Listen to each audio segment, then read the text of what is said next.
This week, China's 20 million Muslims are celebrating the start of the holy month of Ramadan. Despite being an officially atheist nation, for many of China's ethnic minorities, Islam is an integral part of their identity.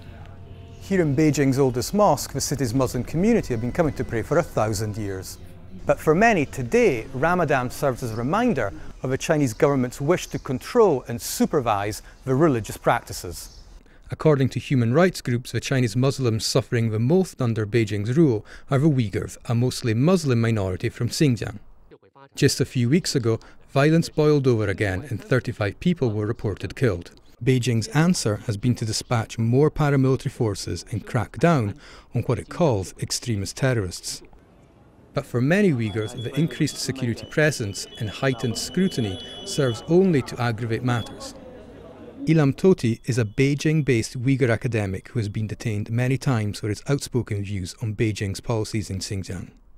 所以多年来，在宗教这一方面，就是政府的限制越来越厉害。比方说，它有很多规定，比如说干部、学生，简单的说，凡是拿工资的和上学的，不能进清真寺，不能念经。那么在新疆的话，像一些宗教读物，包括《古兰经》，有的时候也算是个非法的读物。比方说，你在家里面，或者是在清真寺，你不能跟着阿訇和宗教的这些教师学习有关《古兰经》的知识。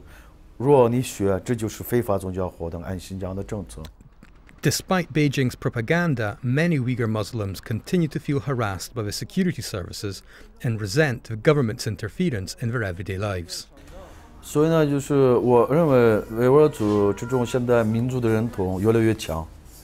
比如说宗教在维吾尔族影响力反而在打压之后，就是我认为维吾尔族的往伊斯兰教的兴趣很多人，比如说读伊斯兰教的书，通过网络。 这种现象反而比以前多了。我不认为中国政府的打压在新疆会使维吾尔人放弃这个信仰，而且它只能使抵抗的心态越来越强，而且宗教可能越来越强。 Beijing has done little to resolve the issue through dialogue, and instead, by clamping down on the Uyghur population, it is only fueling an already explosive issue. Ben Marino, Financial Times, Beijing.